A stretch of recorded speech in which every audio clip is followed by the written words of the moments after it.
Well, whether you are a seasoned sewist like myself, or someone newer to it, or somebody returning to it, I bet you have those moments where you're like, why did no one ever mention that before? So in today's episode, I'm going to share with you the 5 things that I wish I'd known when I started sewing, that if only someone had told me, I wouldn't have had to learn them the hard way. Hi everybody, my name's Sam, if you don't know, and I'm Sequin Girly. I have a huge pile of fabric. The ironing board is out for those of you who love ironing board chats, and if you're new, what happens is I will iron some gorgeous fabric, chat to you about our topic for today, and of course tell you what I'm going to do with the fabric. So let's kick ourselves off with number 1 of what I wish someone had told me before I started.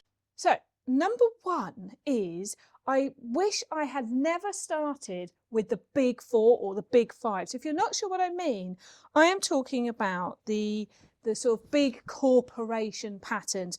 So there is nothing inherently wrong with Simplicity, McCall's, Vogue, but when I was a beginner sewist, I really wish I'd known about all the wonderful small pattern companies that existed out there. So I am talking about the likes of Tilly and the Buttons, Helen's Closet, Friday Pattern Company, Sew Liberated.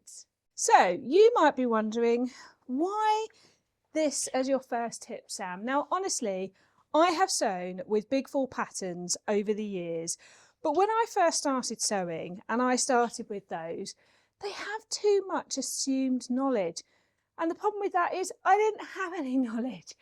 I am a self-taught sewist, and there are so many patterns out there from the Big 4 companies that it's really hard to know where to start, and really hard to find ones that have got sew-alongs and things to start with. So the reason I wish someone had said to me, start with a Friday Pattern Company pattern, start with a Helen Closets pattern, is honestly, they make sew-alongs. Other people make sew-alongs. There's really great reviews. There's lots of images so you can see what they look like. So I wish that if I'd started again, I would have gone with a company that held my hand. Tilly and the Buttons is a great example because their stretch book is just a perfect start when you want to get going with your interlocker and you want to start with jersey fabric. So if I started sewing again, I would go with a pattern, doesn't have to be an easy one, they've marked this really well, such as the patina blouse, any of the Tilly and the Buttons tops, sweatshirts, any of the Helen's Closet ones that say beginner, because there is so much help available. And that leads me on to tip number 2, which is I wish I'd known to research and read what other people's opinions were about the pattern before I started. Now, if you quickly type into Google any pattern that you're thinking of buying, pattern reviews, people's blog websites, people's thoughts on YouTube will all pop up if it is a popular pattern. And when you're first starting out or getting going again, or you've lost your mojo a bit, sewing one where you can read other people's hints and tips really helps you to know, is this pattern going to be the way you want it to be? What might be the things I need to watch out for? What are the fit issues like that I need to consider when getting this pattern? And I wish I'd done a bit of research for patterns before I bought them, because actually just things like hopping on Instagram and seeing some of the gorgeous makes in a fabric of different kinds other than the pictures on the pattern company's website. There are whole websites called pattern reviews. Now, some of them I think you have to subscribe, but others you don't. And what you get when you do that is actually reading other people's like, oh, I had to lengthen the sleeve by this much, I'm 5'7", or wow, the rise in this is really baggy and the crotch hangs down. And just knowing those things means that when you make it, you're not thinking, is this me? Did I do this wrong? You actually know that these are things that other people have encountered as well. This then leads me on to the next one, which is measure yourself more, particularly the word more, because when I first started, I had a vague idea. The last thing you want to do is just go off what you think is like your UK or your US or whatever dress size. That is the biggest no-no out there. So the first thing you need to do is measure yourself properly so that when you are looking at the patterns, you can then see which of their sizes you fit with. Because if you go based on what you think, that is going to lead to disappointment. But also, a lot of the pattern companies use their own size examples. So, for example, Tin in the Buttons uses numbers 1 upwards. You've got some companies who use the European numbers.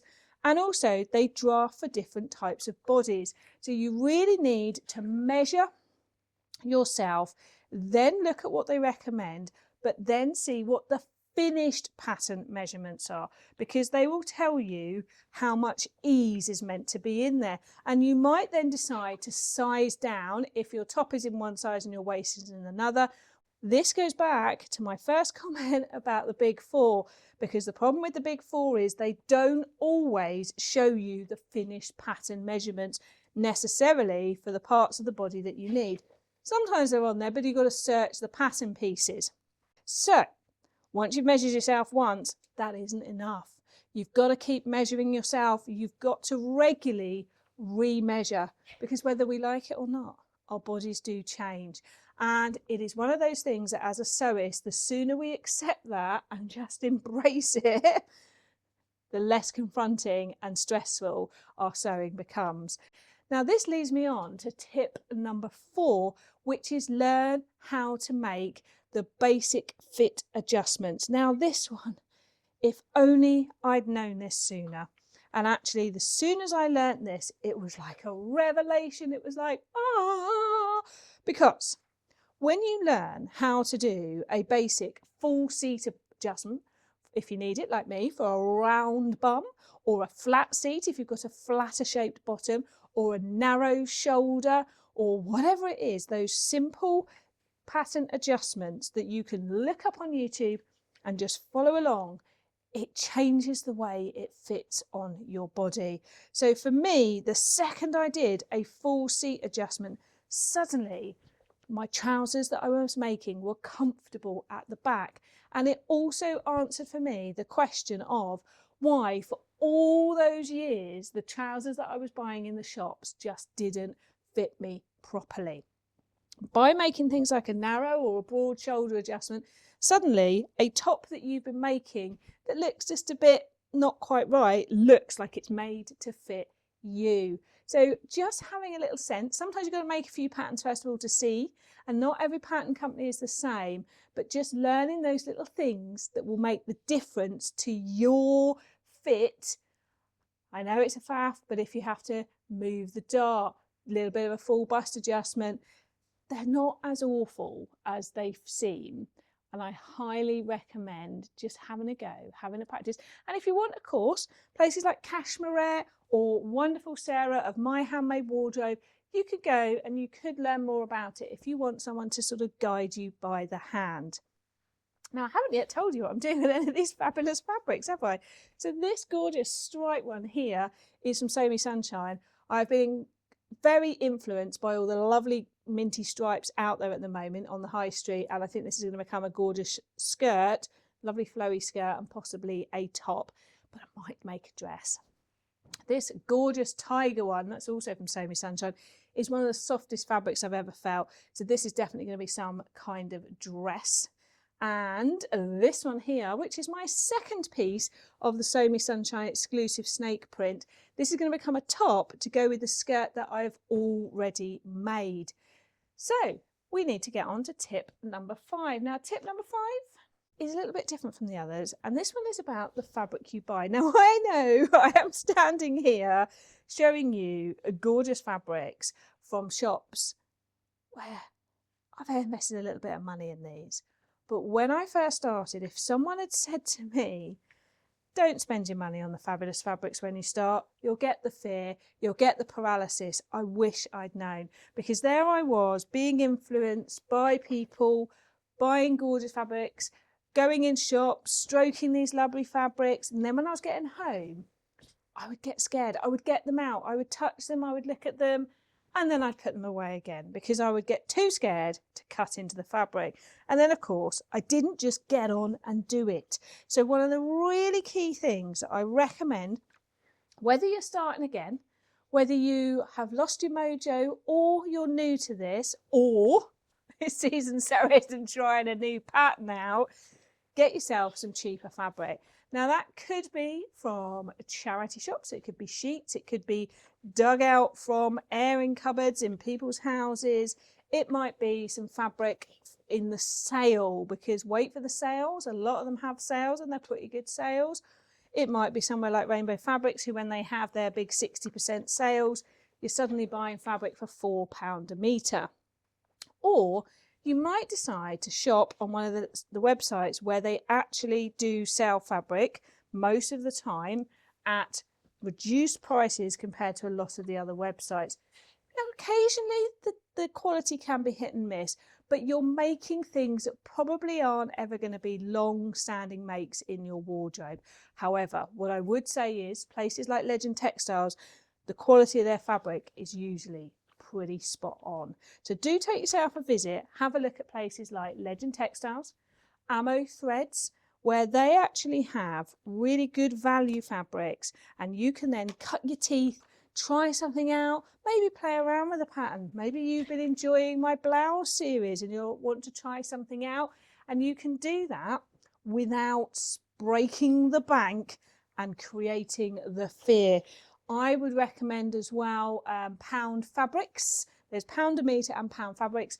I generally find with pound fabrics, what they describe it as is what it is when you get it, and a lot of theirs is very good quality.